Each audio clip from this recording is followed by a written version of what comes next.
O Banco Central detectou movimentações atípicas no mercado de câmbio. As operações aconteceram pouco antes do tarifaço do Donald Trump contra o Brasil. Segundo o levantamento do ICL Notícias, foram mais de 6,5 bilhões de reais em só 75 minutos. Os técnicos identificaram ordens pulverizadas e executadas por robôs. Uma estratégia para esconder o volume real dos investimentos. O objetivo seria lucrar com a informação antes do anúncio oficial do tarifaço. A Advocacia Geral da União pediu uma investigação para o Supremo Tribunal Federal. E parlamentares governistas anunciaram que, no retorno do recesso legislativo, vão coletar assinaturas para a instalação de uma CPMI, a Comissão Parlamentar Mista de Inquérito. Para a Polícia Federal, Alexandre de Moraes já determinou a abertura do inquérito, que corre sob sigilo e está conectado às investigações sobre Eduardo Bolsonaro. O crime investigado é o de insider trading, previsto por lei desde 1976. A prática consiste em usar informação privilegiada para ganhar no mercado. O que teria acontecido com as informações antes do tarifaço do Trump? Tudo aponta para uma pressão política de bastidores ligada ao caso do golpe. A questão é: quem teve acesso antecipado à decisão e lucrou enquanto o Brasil perdeu?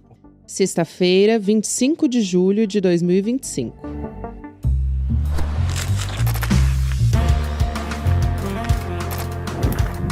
Sou Gabriela Varela, esse é o podcast Análise, com mais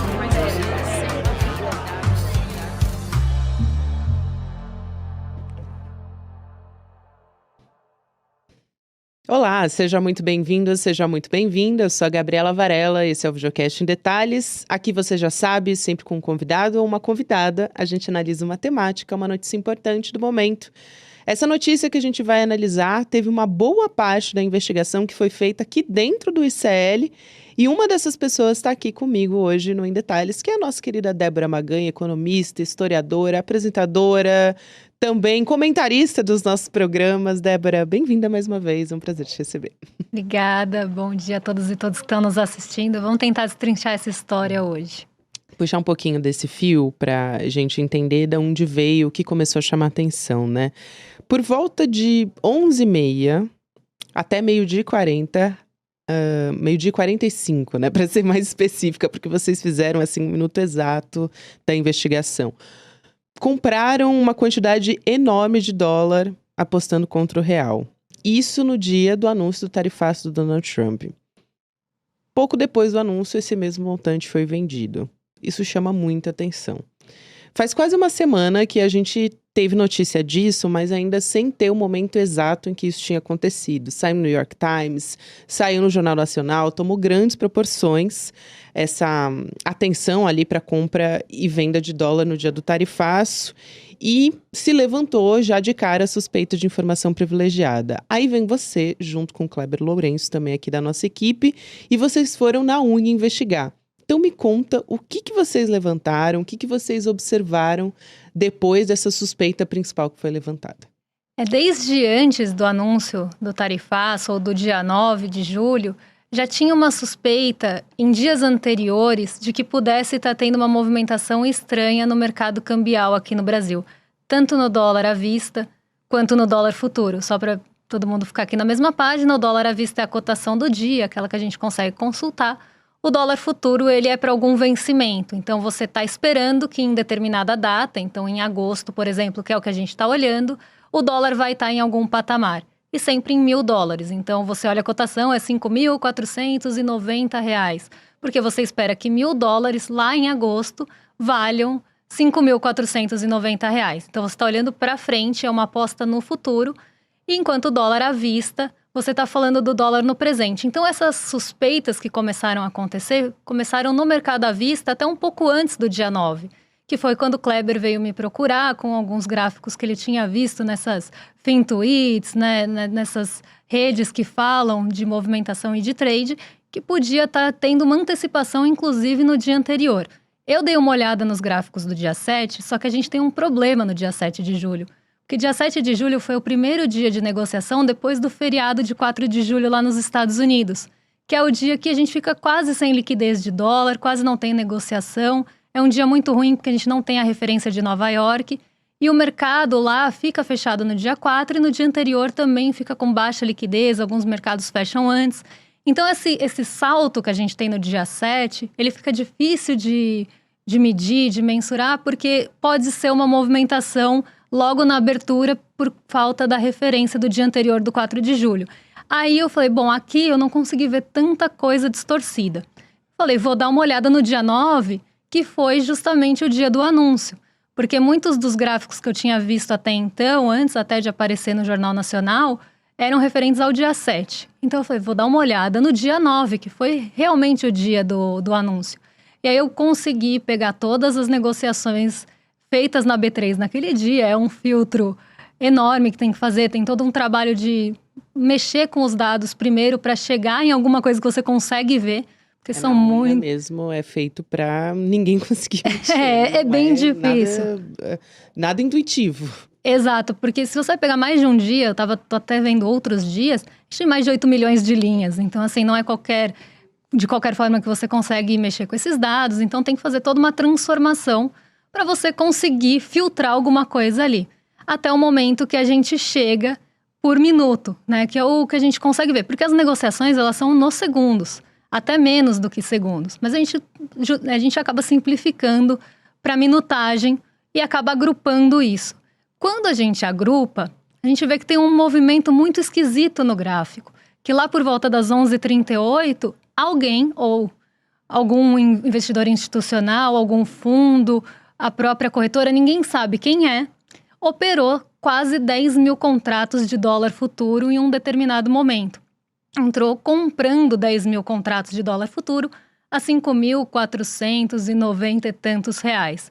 Para você operar 10 mil contratos no mercado futuro, você não pode ser um investidor pequeno. Isso já acaba descartando algumas suspeitas de pessoa física. Porque a pessoa física, ela não tem poder. Pode até ter, mas ela precisaria de muito poder para segurar essa operação. Porque você não desembolsa o recurso na hora. Você opera com margens de garantia. Então, você se posiciona dessa forma e todo dia que você mantiver essa posição, você sofre ajustes. Então, se o mercado vira para uma direção que não é a que você está esperando, então o dólar cai em vez de subir, você vai sofrer ajuste negativo e dependendo do quanto esse dólar cair, você pode tomar um ajuste de 23 milhões. Então, como é que você segura uma operação dessa com margem, não tendo o operacional disponível para conseguir operar, inclusive, ter liberação para operar essa quantidade de contratos. Então, isso acaba descartando algumas suspeitas de pessoa física pela magnitude do negócio. Operar 10 mil contratos de uma vez não é uma coisa tão fácil de se ver no mercado de dólar futuro. Nesse caso, vocês constataram no caso do BTG Pactual. Isso. A intermediação foi feita pelo BTG. Assim como nos outros negócios que vêm em sequência, a intermediação foi feita pela BGC, Liquidez, e também pela Tullett Prebon, que são instituições, as três, que normalmente operam com esse cliente operacional. Então, não tem ali uma desconfiança em relação a volume de negociação, porque sim, elas negociam contratos grandes. Se você pega outros dias, você vê ali 1.000 contratos, às vezes 4.000 contratos durante o dia, mas 10 mil contratos já é uma coisa que foge da normalidade. Então, eu parti daí. Bom, 10 mil contratos, vamos ver nessa faixa de horário. E aí, logo em seguida, vem essas outras operações por intermédio de outras corretoras. Eu acho que vale a gente ressaltar que a corretora é um intermediário. Ela pode estar operando para um fundo institucional, ela pode estar operando para uma empresa que queria se proteger de algum movimento cambial, que é o que a gente chama de hedge.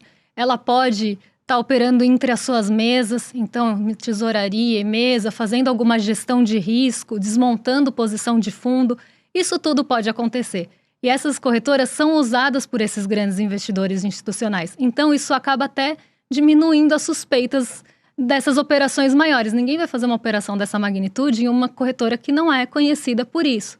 Então, você começa a filtrar as anormalidades. Se normalmente tem uma ou duas operações de 4 mil contratos, por que nesse instante, nesse curto espaço de tempo, você tem tantas grandes? E aí que começa a levantar a suspeita. Não há irregularidade em operar no mercado futuro. Não há irregularidade de ganhar no mercado futuro. Inclusive, as pessoas ganham. Como é que a pessoa poderia ter tanta certeza de que viria naquele mesmo dia uma medida que desvalorizaria o real tanto? Exatamente. Esse é o ponto, né? A grande questão é o contexto. Porque se você tem ali uma movimentação de 1.000, 4.000 contratos em um dia que nada acontece, tudo bem. Agora, se você tem uma movimentação muito grande em um dia que logo em seguida, horas depois, a gente vai ter um anúncio que vai mexer com o preço, parece que existe uma quase certeza de que aquele dólar vai subir, pelo menos no mercado futuro, para você ganhar com aquela operação. Porque ninguém vai entrar com 10.000 contratos, que a gente está falando de 500 milhão. Quem arriscaria fazer uma aposta tão grande Exatamente. se não tivesse certeza de que fosse ganhar? É isso. A pessoa pelo menos tinha que achar que o mercado ia virar a favor dela, porque senão a perda também é muito grande.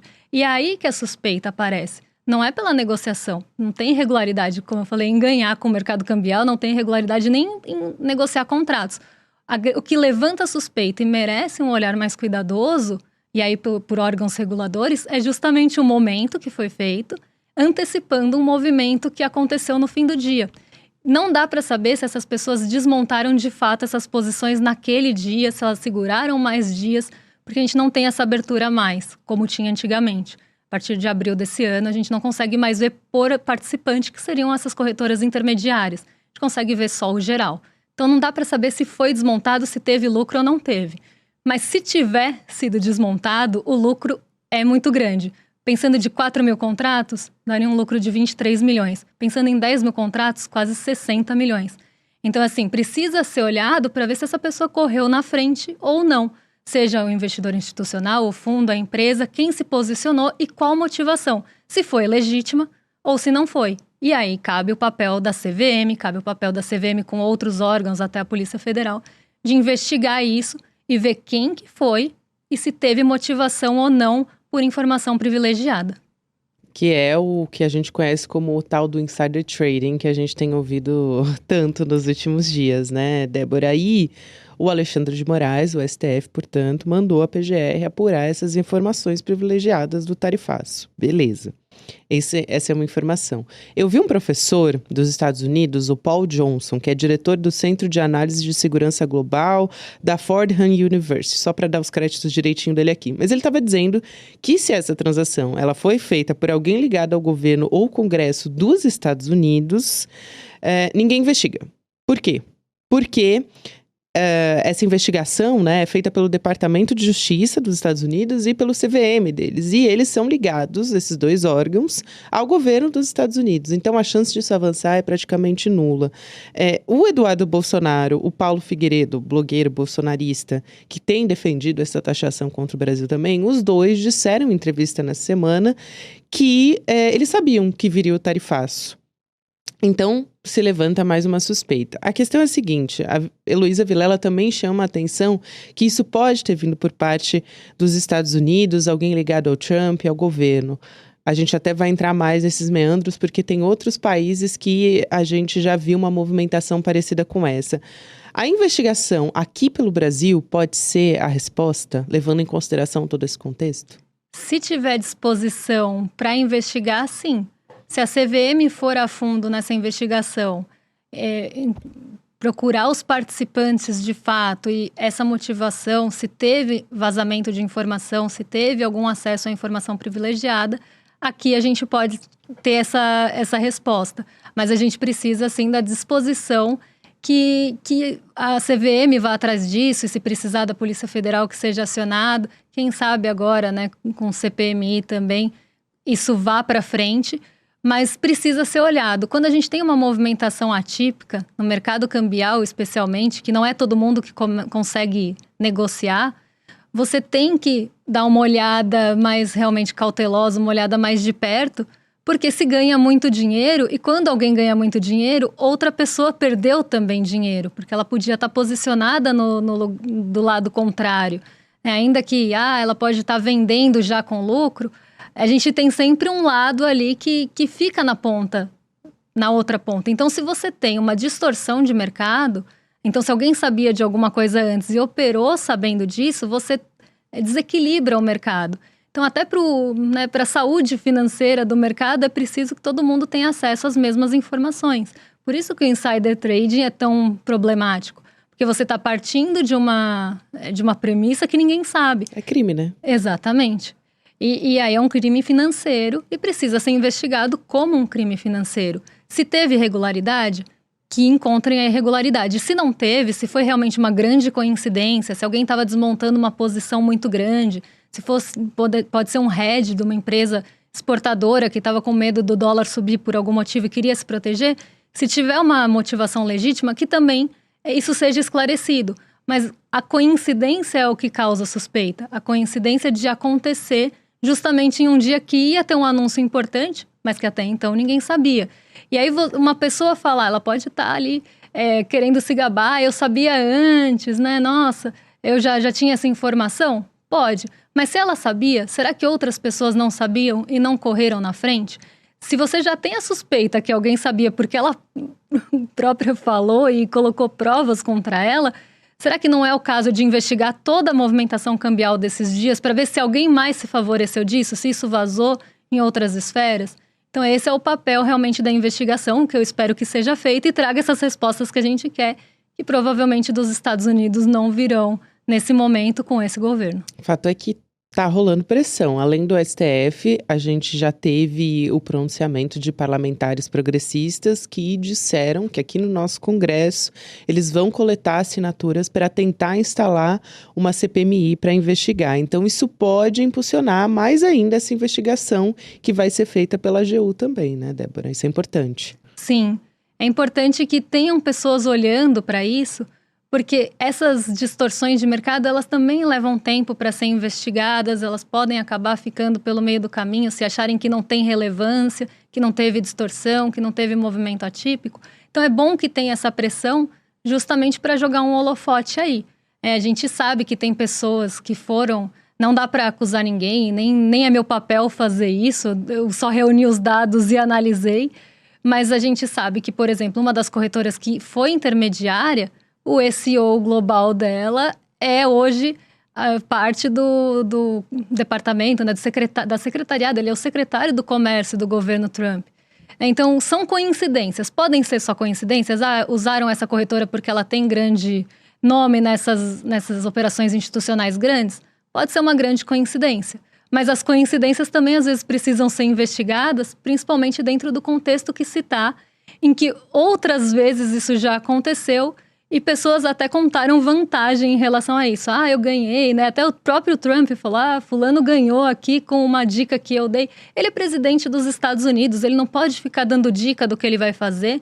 E por isso as próprias criptomoedas do Trump e da Melania são tão problemáticas, porque você tem o presidente de uma grande potência mundial que pode falar alguma coisa. Às vezes um próprio post dele na rede social dele já vai fazer um baita de um barulho, e ele pode mudar o rumo do mercado. Se ele vaza que ele vai falar alguma coisa antes, vamos supor aqui que eu estou andando num corredor, eu trabalho no mercado financeiro, fiquei sabendo de uma fusão e aquisição. Aí eu chego para você e falo, olha, Gabi, vai ter uma fusão e aquisição aí? Compre esse papel porque acho que vai subir. Eu não posso fazer isso, né? Eu não posso nem operar para mim, muito menos contar para os outros. Agora, se uma pessoa faz isso e ela se gaba disso e ainda fala, fulano ganhou com a minha dica, imagina o poder que ela não tem de manipular um mercado com um tweet, com um post na Truth Social, que seja, para tentar fazer com que o mercado ande numa direção favorável a ele e as pessoas próximas dele. Então, essa é a grande problemática. E ele falar que já fez isso e ter uma criptomoeda ligada a ele, tudo isso é muito ruim para o mercado, acaba causando distorções. E por isso que ele é um grande fator de incerteza em tudo. Porque ele fala, ele desfala, ele volta atrás, aí depois fala que endurece o tom, depois amolece o tom. Então, você vê que ele fica jogando assim, e com isso o mercado fica numa grande incerteza que ninguém quer se posicionar. Ninguém vai se posicionar não conseguindo enxergar um palmo à frente. Então, essa incerteza causada por ele é muito ruim. E esses possíveis vazamentos que já aconteceram, inclusive, né, falados por eles, afirmados por Donald Trump e pessoas próximas, são muito ruins para o financeiro, no mercado financeiro em geral. Não só aqui, mas nos Estados Unidos e em outros países. Em outros países também chama muita atenção que essa não é a primeira vez que isso acontece, justamente. A gente tem o caso emblemático da África do Sul, quando o Trump anunciou as tarifas. A aposta foi grande na desvalorização da moeda sul-africana, no caso, né? Pouco tempo antes desse anúncio. Aí a mesma coisa aconteceu com a União Europeia, com o México, com o Canadá também, enfim. Então, tudo isso já tem um precedente. Até, a gente pode lembrar aqui, no dia 9 de abril. 9 de abril pela manhã, o Trump fez um post nas redes sociais. Eu fiz questão até de resgatar esse post, porque ele fala assim: é uma hora excelente para comprar. E aí, logo depois, ele anuncia uma pausa de 90 dias nas tarifas também. Então, aí a bolsa subiu, né? Lógico, quem seguiu o conselho das redes do Trump ganhou muito dinheiro nesse dia. E por causa disso, ele está também sendo acusado pela oposição de manipular o mercado, só que ao mesmo tempo a oposição lá dos Estados Unidos, o Congresso não tem força, porque está em minoria, não tem força para levar esse caso para frente. Então, acabou ficando por isso mesmo. Isso é muito triste, né? Muito ruim para todo mundo. Porque ele faz um post falando é boa hora de comprar. Ele, enquanto presidente, não poderia fazer isso. Porque justamente ele sabe as atitudes que ele vai tomar, as medidas que vão ser tomadas, e ele está privilegiando quem tem acesso a essa informação antes. Então, falar é um bom momento para comprar, uma coisa, sei lá, sou eu passando na rua e falando, olha, é um bom momento para comprar, porque eu acho que é. Outra coisa é um presidente de uma potência que tem poder para mexer com outros países falar, é um bom momento para comprar. Então, isso tudo é muito problemático. De novo, aqui a gente não está acusando ninguém, falando que essa corretora correu na frente ou não, até porque a corretora pode não estar operando para ela, pode estar operando para um terceiro, só como intermediária. Mas eu acho que precisa atenção para ver quem que operou. Já que a gente tem tantos casos anteriores de informação que possa ter vazado, que pode ter privilegiado um ou outro agente de mercado, é melhor pecar pelo excesso e investigar. Porque se não for nada disso, que bom, não era. A gente estava errado, foi uma coincidência e está tudo certo. Agora, se for, isso precisa ser investigado porque é muito danoso para o mercado financeiro, para o sistema financeiro como um todo, acabar à mercê de uma pessoa que acaba governando, às vezes, por rede social e que tem todo um papel importante a ponto de manipular o mercado. Então, uma coisa é a gente falar, acho que vai subir uma ação, porque eu vi, sei lá, o fundamento dela, porque eu vi um gráfico. Mas outra coisa é um presidente falar, boa hora para comprar, porque as pessoas vão correr na frente, vão comprar e vão lucrar. E quem não teve acesso à informação não vai lucrar. Então, você tem uma distorção enorme de mercado e de informação, o que é muito ruim.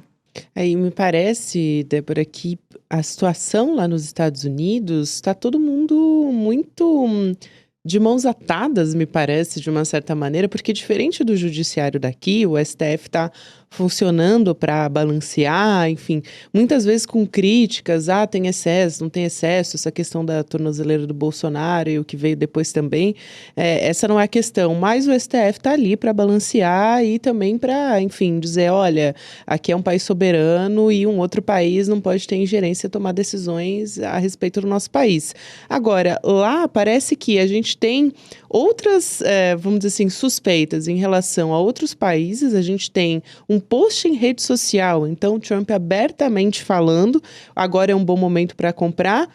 Então, assim, o que mais falta para ter uma investigação desse tipo? Para saber se de fato o Trump está manipulando o mercado e quais informações estão sendo utilizadas de maneira, a beneficiar amizades ou, enfim, a um grupo próximo da Casa Branca. Isso é muito... A questão é essa, eu acho, de que essa é a chave da questão. Porque o que falta lá é justamente o poder de levar isso adiante. Então, por mais que todo mundo saiba e que está explícito, algumas coisas sempre aconteceram, né, nos Estados Unidos em relação a proximidades com empresas e tudo mais. Só que agora isso está escancarado e está explícito. Em abril teve toda aquela exposição de que podia ter ali um grupo de pessoas também se favorecendo, inclusive pagando ali por proximidade com pessoas importantes do governo e ao próprio Donald Trump. Tudo isso está sendo falado e está sendo denunciado pela oposição dos Estados Unidos há muito tempo. Desde que Trump assumiu a presidência, tem alguém falando, alguém da oposição, senadores, indo a público falar sobre esses casos. Mas parece que nada vai para frente. justamente por essa perda de força política que se tem, tanto no Congresso lá, para tentar levar isso adiante.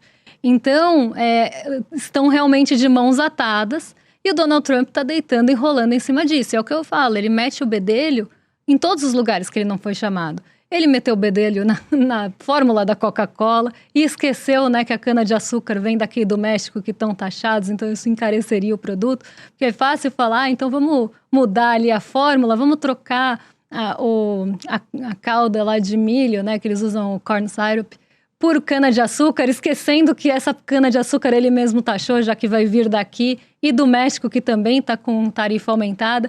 Ele mete o bedelho aqui no Brasil, falando que as pessoas próximas, né? Ele nem quer falar que Bolsonaro é amigo, ele fala uma pessoa que eu acho que é honesta, e aí na realidade Donald Trump tudo pode, mas ele tá ali falando, essa pessoa que não é meu amigo, mas sei que é honesto, estão perseguindo, né? Tá ali uma caça às bruxas. Quem é Donald Trump para falar de caça às bruxas? Porque a gente está falando dos Estados Unidos. Mas ele começa a colocar ali pontos que interferem em outros países e na soberania desses países. Né? Agora, as próprias empresas, como a Trump Media, tentando forçar um processo contra o Supremo aqui, contra os ministros do Supremo e Alexandre de Moraes. Então, você vê que ele tenta extrapolar o poder dele, porque se lá ele está deitando, enrolando e fazendo o que ele quer, ele acha que ele pode fazer isso em outros países também e tentar ir com essas medidas mais radicais para que a gente fique submisso e aceite todos os termos e condições. Eu sempre falo isso, Donald Trump, ele traz a imposição de cima para baixo. Então, ele faz uma medida radical, ele coloca uma tarifa lá em cima, ele pressiona aquele país a aceitar tudo o que ele quer ou parte do que ele quer, para que você sente negociar com ele e aí, quem sabe, talvez ele diminua as tarifas, ele alivie algum ponto. Só que não é assim que as coisas funcionam. Os países têm sua soberania, ele não pode usar os mesmos mecanismos que ele está usando nos Estados Unidos, porque realmente estão ali de mãos atadas, está mais difícil o enfrentamento, nos outros países tentando fazer essa coisa top-down, que a gente fala, de cima para baixo, impondo as vontades dele, porque isso fere, inclusive, alguns pontos da nossa, não só da nossa soberania, mas da nossa legislação, do nosso judiciário. Então, ele não pode fazer isso achando que tudo é quintal dele. Mas ele está tentando, e aí ele vai jogando com todas essas armas que ele tem, tentando enfrentar o Supremo. Ele está fazendo isso lá nos Estados Unidos, enfrentando o Jerome Powell também. Então, ele está metendo o bedelho no Fed, falando que ele sabe de juros mais do que todo mundo, que ele tocaria o Fed muito melhor do que todo mundo, tentando forçar uma demissão do Jerome Powell, até por questões de uma reforma do Fed, porque interferir lá no Banco Central ele não pode. Não é uma coisa que está escrita, mas é um entendimento que se tem do princípio quase como o nosso aqui da autonomia. Mas, ao mesmo tempo, ele está tentando forçar essa demissão do Powell porque o Powell não quer fazer o que ele quer, que é reduzir a taxa de juros nesse momento. Então, você vê que ele usa esse mecanismo em todos os lugares, aqui, lá, com os países que ele tentou sentar para negociar. Então, é uma condição desigual. E como tudo, né, a informação é desigual e as condições são desiguais. E aí você vê Donald Trump tentando exercer poder onde não é o lugar dele exercer poder. Sem dúvida, Débora. E a gente viu principalmente o caso mais emblemático foi o da China, que jogou as tarifas lá em cima para depois sentar e dizer que negociou. Mas a China também subiu o tom para falar com Donald Trump no mesmo patamar. A gente viu que esse efeito também foi contrário em muitos países. Então, se ele estava pretendendo, de alguma maneira, impulsionar a extrema-direita ou conseguir, vamos dizer assim, ter uma vantagem na negociação comercial, isso também não aconteceu. Então, o Trump ele vem jogando, mas à medida que isso está acontecendo, os países estão respondendo. O próprio Brasil agora foi na reunião da Organização Mundial do Comércio, teve o apoio de 40 países. Isso, de certa forma, é uma movimentação importante, até porque os Estados Unidos, como você disse, eles negociam de cima para baixo. Então, importantíssima essa sua fala. E é um prazer ter você sempre aqui, Débora. Muito obrigada pelo convite, espero vir mais vezes. Com certeza, você vai vir. Pode já ficar, assim, preparada, porque você é presença, assim, cativa já, no Em Detalhes. Valeu. Obrigada. Obrigada.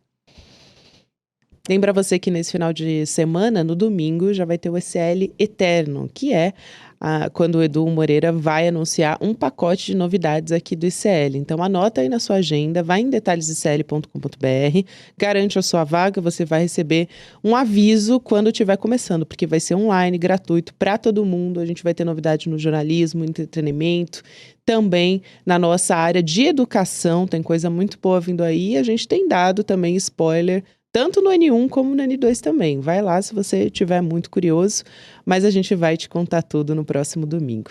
Vem com a gente. Agora tem o Mercado Investimentos, justamente com a Débora. Na sequência, o Rolê ICL, e você pode ouvir Em Detalhes em qualquer momento do seu dia. A gente está de volta de segunda a sexta-feira. Até lá. Tudo que o ICL construiu até hoje foi muito especial. A gente hoje tem a maior audiência do Brasil na internet, no jornalismo. A gente foi eleito o veículo mais confiável do Brasil, o melhor veículo de jornalismo, de economia e de empreendedorismo. A gente criou cursos de educação financeira, de empreendedorismo, cursos livres, a pós-graduação com a maior turma do Brasil. Mas tudo isso é pouco perto do que eu vou anunciar no dia 27 de julho. O anúncio do 27 de julho vai reescrever não só a história do ICL, mas a história da educação, do entretenimento e do jornalismo no Brasil. Aliás, não só no Brasil, porque vem aí um novo passo também para a América Latina. Você não perde por esperar o dia 27 de julho. A gente se encontra no dia 27 de julho. O ICL está em todo lugar, na palma da sua mão, na TV da sua casa e até nos seus ouvidos.